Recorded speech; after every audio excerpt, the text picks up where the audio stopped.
살기 원하여 새벽을 깨우러 나오신 우리 대한가족들을 주님의 이름으로 환영하고 축복합니다. 살아계신 하나님, 참 감사합니다. 시한부 인생인 우리의 남은 인생 가운데 가장 젊고 아름다운 이 새 한날을 허락하여 주시니 감사합니다. 어제 죽어간 수많은 사람들이 그토록 갈망했던 내일인 것을, 오늘 우리가 사는 이 삶을 소중히 여기며 그저 뜻없이 사는 인생 아니라 오늘도 내 주인이신 예수의 영이신 성령으로 충만함으로 가정에서, 일터에서, 주의 교회에서 내 주인님이 원하시는 것이 무엇인지 질문하며 성령께서 내게 가르쳐 주실 때 그것이 손해보는 것 같고 그것이 결코 내게 이익이 되지 않는 것 같을지라도 사랑과 희락과 화평과 오래 참음과 자비와 양선과 충성과 온유와 절제에 주께서 원하시는 아름다운 삶의 열매를 맺어내는 복된 하루 되게 하여 주시옵소서. 하나님, 사랑하는 내 지체들 가운데, 깊이의 축복 가운데 힘든 시간을 주의 은혜로 견뎌내며 힘겹게 싸우고 있는 지체들이 있습니다. 사랑하는 이철환 집사님, 암과 싸우는데 주여 새 힘 더하여 주시고 그 속에 모든 면역력을 더하여 주시고 주께서 그 악한 암과 싸워 이기게 하여 주시옵소서. 하나님, 사랑하는 허영근 집사님, 주님께서 그 병상에서 힘겹게 싸우고 있는 그 내경색을 잘 이기게 도와 역사하여 주시옵소서. 여러 가지 육신의 질병과 마음의 어려움과 경제적 어려움과 관계의 어려움 가운데 그 어려운 시간을 통해 하나님을 더욱 의뢰하며 겸손히 주님을 의지하는, 그리하여서 내 주인이신 예수를 더욱 닮아가는 복된 시간 되어지는 우리 모든 대한가족들 되게 하여 주시옵소서. 오늘도 말씀 앞에 섭니다. 은혜로 살아내는 삶이 이김을, 역전시킴을, 복된 삶인 것을 오늘도 말씀 안에 확신함으로 이 하루도 은혜로 살아내는 귀한 우리 대한가족들 되게 하여 주시옵소서. 감사드리오며 이 모든 말씀 주 예수 그리스도 이름으로 기도합니다. 아멘. 오늘 우리 주신 하나님 말씀 전도서 11장 1절에서 6절까지 말씀입니다. 전도서 11장 1절에서 6절까지 말씀 단절시 교도가실 때 살아계신 하나님의 음성을 들으시기 바랍니다. 너는 내 떡을 물 위에 던져라. 여러 날 후에 도로 찾으리라. 7에게나 8에게 나눠 줄지어다. 무슨 재앙이 땅에 임하는지 내가 알지 못함이니라. 구름에 비가 가득하면 땅에 쏟아지며 나무가 나무로나 북으로나 쓰러지면 그 쓰러진 곳에 그냥 있으리라. 풍세를 살펴보는 자는 파종하지 못할 것이요 구름만 바라보는 자는 거두지 못하리라. 바람의 길이 어떠함과 아이 벤 자의 태에서 뼈가 어떻게 자라는지를 내가 알지 못함 같이 만사를 성취하시는 하나님의 일을 내가 알지 못하느니라. 너는 아침에 씨를 뿌리고 저녁에도 손을 놓지 말라. 이것이 잘 되는지 저것이 잘 될는지 옥둘이 다 잘 될는지 알지 못함이니라. 아멘. 내가 던져야 할 물 위의 떡은 무엇입니까? 내가 던져야 할 물 위의 떡은 무엇입니까? 라는 제목으로 잠시 말씀을 나누기 원합니다. 전도서 말씀은 참 유명한 고백들이 많이 있는데 참 유명하면서도 우리에게 참 알쏭달쏭한 표현이 오늘 본문 1절 가운데 나오죠. 너는 내 떡을 물 위에 던져라. 여러 날 후에 도로 찾으리라. 이전 성경은 내 식물을 물 위에 던져라 이렇게 되어 있었죠. 이 말을 어떻게 해석해야 할까요? 그 유명한 마틴 루터는 이 물 위에 던지는 이 떡을 자선이라고 해석을 했습니다. 그런데 오늘날 이 주석가들은 이 물 위의 떡을 해상무역으로 해석을 하기도 합니다. 그래서 실제로 새 번역은 그런 관점에서 번역이 되어 있기도 합니다. 그렇다면 오늘 이 본문 1절을 어떻게 해석해야 할까요? 저는 그 모든 것을 포괄하여서 지난주일 설교 말씀의 주제처럼 은혜로 살아내는 삶, 그것이 우리가 구제하는 것일 수도 있고 선교하는 것일 수 있고 우리의 삶에 있어서 참 손해보는 것 같고 참 무의미하게 헌신하는 것 같은 그 어떤 모든 은혜의 삶을 통칭하여 우리에게 말하고 있는 것이 아닌가 생각을 합니다.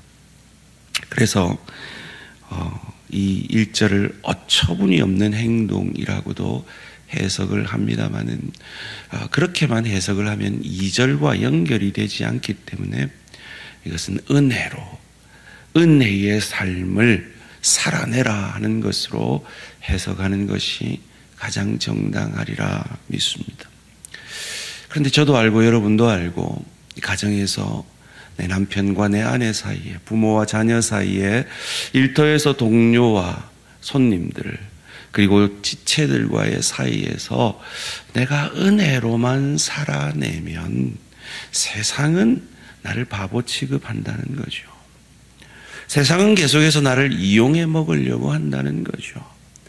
그러다 보니까 우리는 은혜의 삶을 멈추고 그들과 똑같이 인과응보의 삶을 선택하려는 유혹들이 있는 것입니다.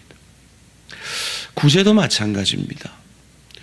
우리 교회도 구제를 하고 선교를 하지만 우리가 구제를 하는 것이 어떤 면에서 밑빠진 독에 물 붓는 것 같고 선교를 하는 것이 참 그렇게 열매도 없는데 계속해서 끊임없이 우리는 헌신해야 되는 것 같은, 개척교회를 수십 년 도왔지만 여전히 개척교회는 여전히 개척교회인 그런 현실 속에서 우리가 이 일을 계속하는 것에 있어서 회의를 가질 때가 있다는 거죠. 그런 약한 우리인 것을 알고 주님은 꼭 이런 명령을, 은혜의 삶의 명령을 하실 때는 부가절을 주십니다. 여러 날 후에 도로 찾으리라. 마치 먼저 그 나라와 그 의를 구하라. 이것이 핵심 명령이죠. 내 떡을 물 위에 던져라. 은혜의 삶을 살라. 이것이 참 복이라는 핵심 명령입니다. 그런데 그것이 우리에게는 복으로 여겨지지 않을 때가 많이 있기에 도로 찾으리라. 그리하면 모든 것을 너에게 더하시리라. 우리에게 부가 명령을 주심으로 핵심 명령이 참 복인 것을 우리에게 가르쳐 주시는 겁니다.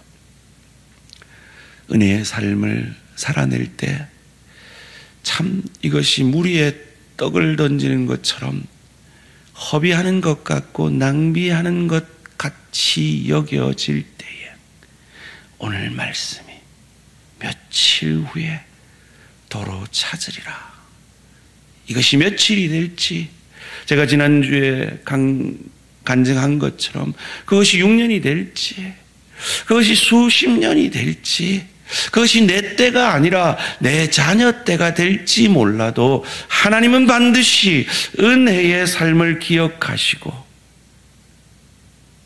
갚아주시는 하나님인 것을 믿으시고 은혜의 삶을 살아내기로 결심하시고 결단하시고 오늘 말씀이 생각나는 저와 우리 모든 성도님들 되시기를 주님의 이름으로 축원합니다.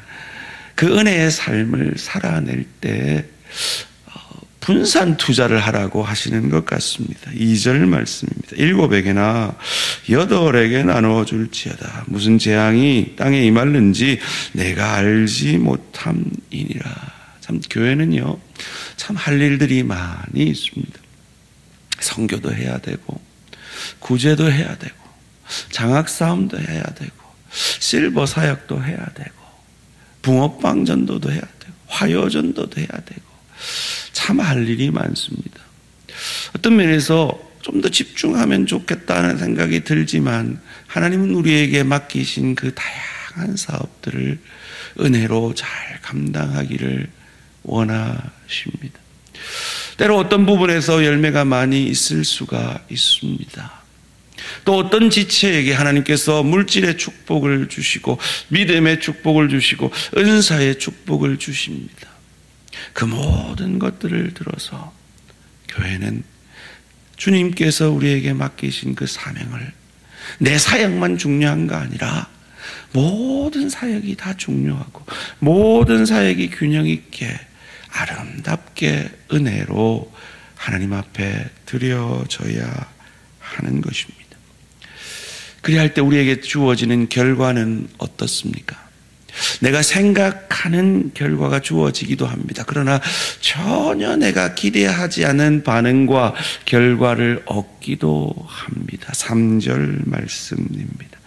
구름에 비가 가득하면 땅에 쏟아지며 나무가 나무로나 북으로나 쓰러지면 그 쓰러진 곳에 그냥 있으리라. 여러분, 구름에 비가 가득하면 땅에 쏟아지는 것은 자연 법칙이죠. 그런데 나무가 나무로 쓰러질지 북으로 쓰러질지 우리는 알 수 없습니다. 바람이 부는 대로 우연히 그쪽으로 쓰러지는 것이죠. 이와 같이 우리 인생도 나는 분명히 은혜를 베풀었습니다. 그런데 그것이 은혜로 돌아올 때도 있습니다. 그러나 나는 분명히 은혜를 베풀었는데 그것이 전혀 은혜로 돌아오지 않는 경우도 있다라는 겁니다. 동일하게 선교비를 보냈습니다. 어떤 선교사는 정말 열심히 사역합니다. 그런데 어떤 선교사는 별 열매가 없고 게으를 수도 있습니다. 동일하게 개척교회 후원금을 보냈습니다. 근데 어떤 교회는 개척하여서 다른 교회를 돕는 교회로 성장하여서 더 이상 도움이 필요하지 않은 교회가 있을 수 있습니다. 그런데 어떤 교회는 여전히 어려울 수도 있습니다. 나는 분명히 내 남편에게, 내 아내에게, 내 부모에게, 내 자녀에게, 내 동료에게, 내 지체에게 은혜를 베풀었습니다. 그런데 그것이 은혜로 돌아오기도 하지만 전혀 예측 못하는 바람으로 나무로 북으로 쓰러질 수도 있다는 겁니다. 그래도 그때에도 은혜로 살아내라고 우리에게 말씀하고 계신 겁니다. 내가 뿌리는 그 씨앗이 반드시 내가 생각하는 때, 내가 생각하는 방법으로 거두어질 때만 나는 씨를 뿌리겠습니다 하지 말라는 겁니다. 4절 5절 말씀 이것입니다. 풍세를 살펴보는 자는 파종하지 못할 것이요 구름만 바라보는 자는 거두지 못하리라. 바람의 길이 어떠함과 아이 뵌 자의 태에서 뼈가 어떻게 자라는지를 내가 알지 못함같이 만사를 성취하시는 하나님의 일을 내가 알지 못하느니라. 화요전도대 우리 오늘도 나가실 텐데요. 수십 년을 화요전도대 했는데 나는 왜 이렇게 열매가 없나 이런 자책감 가운데 있을 수도 있습니다. 붕어빵 전도들을 지금 1년 넘게 하고 있는데 왜 열매가 없나 이런 자책을 할 수도 있습니다. 내 남편을 위해 수십 년을 기도했는데 왜 나는 열매가 없나 이런 자책을 할 수도 있습니다. 나는 내 아내를 그렇게 사랑하고 내 자녀들을 그렇게 사랑했는데 왜 내게 돌아오는 것은 이런 불평과 원망뿐인가. 그래서 이놈의 자식들 이제 안 볼란다 이럴 수도 있습니다. 그런데 내가 뿌린 씨앗을 반드시 거둘 때만 씨를 뿌린다면 네가 애기 뼈가 어떻게 자라는지 알아? 무슨 말입니까? 만물의 주관자인지 내가 깊고 넓고 크게 어떻게 일하는지 네가 알지 못하면서 당장 네 눈에 보이는 그 현실만으로 판단하고 왜 은혜의 삶을 포기하려 하느냐라고 우리에게 묻고 계신 겁니다. 여러분, 우리가 뿌린 은혜의 씨앗은요, 우리 때 우리가 생각하는 방식으로 거두어지지 않을지라도 우리보다 훨씬 지혜가 많으시고 능력이 많으신 하나님께서 더 크고 더 넓고 더 깊게 일하셔서 반드시 열매 맺게 하실 것을 믿으시기를 주님의 이름으로 축원합니다. 그럼 우리는 뭐 해야 됩니까? 6절 말씀 함께 읽겠습니다. 시작. 너는 아침에 씨를 뿌리고 저녁에도 손을 놓지 말라. 이것이 잘 될는지 저것이 잘 될는지 혹 둘이 다 잘 될는지 알지 못함이니라. 아멘.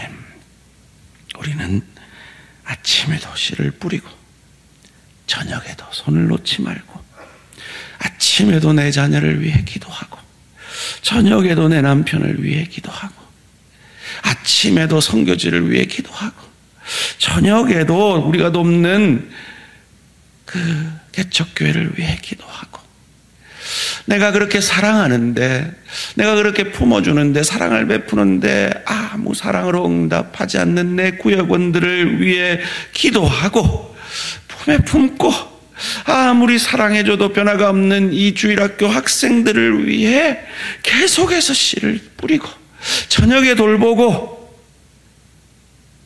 그런다고 열매가 맺어지냐? 우리는 못해도 우리는 능력이 없어 못해도 우리에게 그것을 명하시는 하나님이 반드시 은혜의 삶을 열매 맺게 하심을 믿고 아침에도 저녁에도 주를 위해 은혜의 삶을 살아내는 저와 우리 모든 성도님들 되시기를 주님의 이름으로 축원합니다. 그것이 허비하는 삶 같을 겁니다. 낭비되는 사랑 같을 것입니다. 그럼에도 우리는 그 길을 가야 합니다. 왜냐하면 나를 향해 사랑을 낭비하신 나 같은 죄인을 위해 사랑을 낭비하신 당부 아버지, 그래서 아들을 헛되이 죽이시는 것 같은 그 십자가의 사랑의 하나님이 우리가 믿는 하나님이시고 그 하나님이 그 헛되이 낭비되는 것 같은 사랑을 아름답게 열매 맺게 하신 것이 저와 여러분인 것을 우리는 믿기에 내가 오늘도 은혜를 베푸는 그 대상도 하나님의 때 하나님의 방법으로 결코 낭비하지 아니하시고 그 당자를 구원해 내실 그 하나님이 우리가 믿는 하나님인 걸 믿으시고 오늘도 그 하나님을 의지하여 은혜의 삶을 낭비하는 것 같은 은혜의 삶을 살아내는 저와 우리 모든 성도님들 되시기를 주님의 이름으로 축원합니다. 살아계신 하나님, 참 힘이 듭니다. 믿지 않는 내 남편 사랑해내고 그 남편의 구원을 위해 기도하는 것이 참 지칠 때가 있습니다. 참 내 마음 몰라주는 내 아내를 품에 안는 것이 나도 그냥 악을 악으로 갚고 싶을 때가 있습니다. 아무리 퍼주어도 사랑을 모르는 내 자녀를 향한 내 사랑은 한계가 있습니다. 그렇게 돌보아 주어도 불평 원망하는 내 부모에 대해 지칠 때가 있습니다. 나를 이용해 먹으려고만 하는 내 동료가 원망스러울 때가 있습니다. 내 마음 몰라주는 내 지체가 그 지체에게는 더 이상 은혜의 삶을 살고 싶지 않을 때가 있습니다. 주님, 그때에도 은혜의 삶을 살아내는 저희들 되게 하여 주시옵소서. 도저히 은혜에 답하지 않던 죄인 되었을 때, 내가 하나님과 원수 되었을 그때에도 은혜를, 사랑을 낭비하심으로 오늘 그 사랑을 깨달아 이 새벽을 깨우는 주님의 자녀로까지 자라게 하신 그 하나님의 일하심이 오늘도 역사하고 계심을 믿고, 오늘도 낭비하는 것 같은 은혜의 삶을 살아내는 우리 모든 대한가족들 되게 하여 주시옵소서. 감사드리오며 이 모든 말씀 주 예수 그리스도 이름으로 기도합니다. 아멘. 하늘에 계신 우리 아버지여, 이름이 거룩히 여김을 받으시오며 나라가 임하시오며 뜻이 하늘에서 이루어진 것 같이 땅에서도 이루어지이다. 오늘 우리에게 일용할 양식을 주시옵고, 우리가 우리에게 죄 지은 자를 사하여 준 것 같이 우리 죄를 사하여 주시옵고, 우리를 시험에 들게 하지 마시옵고 다만 악에서 구하시옵소서. 나라와 권세와 영광이 아버지께 영원히 있사옵나이다. 아멘. 오늘은 회정교회 오수록 목사님을 위한 기도 제목입니다. 개척교회를 함께 섬긴 일꾼들을 보내주소서. 두 번째로, 교회 부채가 속히 정리되고 재정 문제가 해결되게 하소서. 세 번째로, 많은 영혼 보내주시고 그 영혼들을 잘 돌보는 교회 되게 하소서. 함께 섬길 일꾼과 재정 문제와 영혼을 보내주시고 잘 돌볼 수 있도록 회정교회 오수록 목사님을 위해 기도해 주시기 바랍니다. 오늘 하루도 승리하시기 바랍니다.